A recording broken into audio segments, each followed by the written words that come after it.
It's in the burning. How do you release that?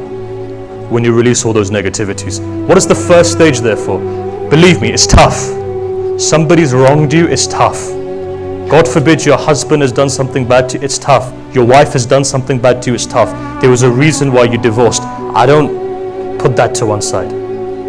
But now that it's over, now that the water's under the bridge, now let it go. Clean your heart. Clean your heart, remove it. Your friend disrespected you, fine, remove it. For the sake of these nights, take out the negativity. You cannot heal yourself. You will always be suffering until you don't remove it. For the sake of Allah, remove the negativity. See, two brothers don't talk. Shall I tell you a tradition? Allah takes down a person's life up to 30 years. If they have a problem with their mothers and fathers, Allah decreases their life quickly.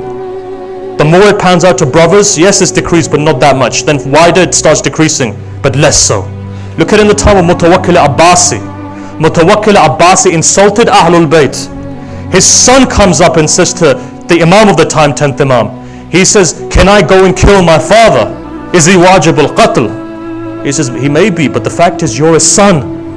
He says, but if I kill him, what's going to happen? He says, there's no sin, but you shouldn't do it. He says, you're his son. Allah will decrease your life. When he killed his father, within 6 months, he was dead himself.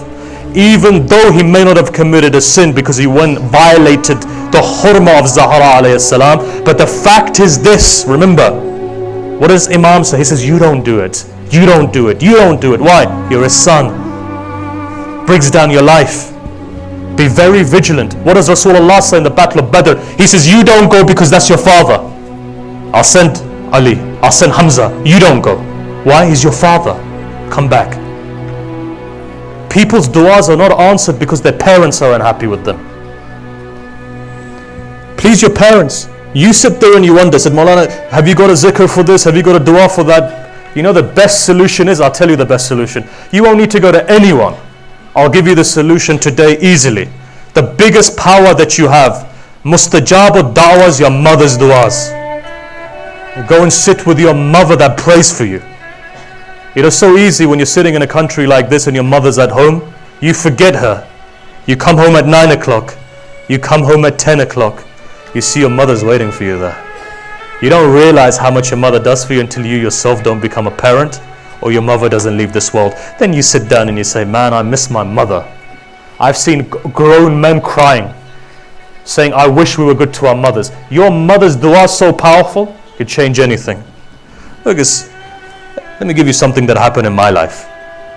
I generally wouldn't narrate this, but now that we're on the topic, it may be beneficial for some people. I remember I was in Qom, a very big problem befell me. Days when we were studying. It's huge, I needed a miracle out. I thought, what am I going to do? Now what do you do in Qom? You take the wasl of Ma'asumay Qom and you go to Ayatollah Bahjid. In those days he was alive. You go to Ayatollah, can you help me? Simple reply. He says, go and phone your mother. Ask your parents. So I was thinking to myself, he could have given me a dhikr. My parents, and obviously it's in your mind, but you don't realize it. And sometimes these ulama do things because they want to make you realize something. So when home, I remember I phoned up my mother. And of course I don't want to disturb her, I don't want to trouble her, but I said, look, it's a miracle I require. I'm here, the problem is in England. I can't get there fast enough, even if I should take a flight. Could you pray for me? What does a mother do? Say to your father, you go to one room, I'll go to one room.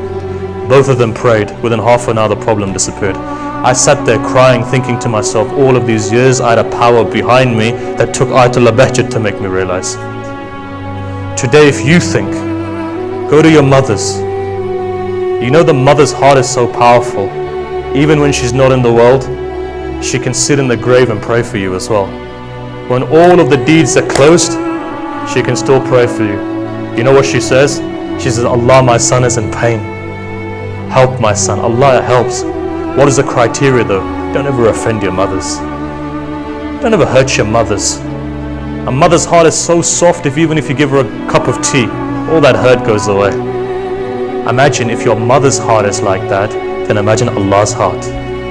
Imagine how Allah's like. Okay, Allah doesn't have a physical heart, but how's Allah like? You ever seen in the Quran? You know, when you come late home and your mother says to you, son, where were you? If you read the where were you, it doesn't make a difference. But when she says it, there's pain in there. Look at the Quran and see what does Allah say. He says, my servant, wasn't I your good Lord? You turn your faces away from Allah. You turn away from Allah.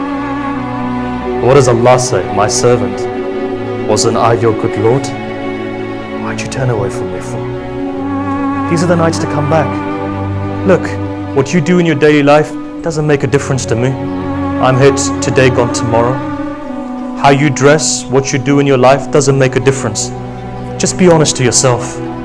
You can lie to the world. Don't lie to yourself. Don't lie to your Ahlul Bayt. They know your haqiqah. What does Allah want? He just wants you to admit the fact that you're wrong. He'll help you. Why? Shaitan was arrogant. Arrogance means you don't admit it. I'm not saying admit it to anybody else. Hide it from everybody else. Allah sattar al-ayub. But at least when it comes to Allah, say to Allah that I've wronged myself. Say to Allah that I committed a wrong. That's what's important. But anyhow, in this discussion, what was I saying? Look, if your mothers are not alive, and the people whose mothers are not, go to their graves. And if their grave is not here with you, shall I tell you the best way of making your mother happy? That tonight, I guarantee you, your mother will be remembering you and praying for you.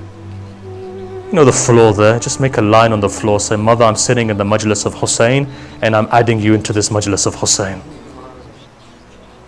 Right? See what happens. Remember your mothers. Look, our time is going.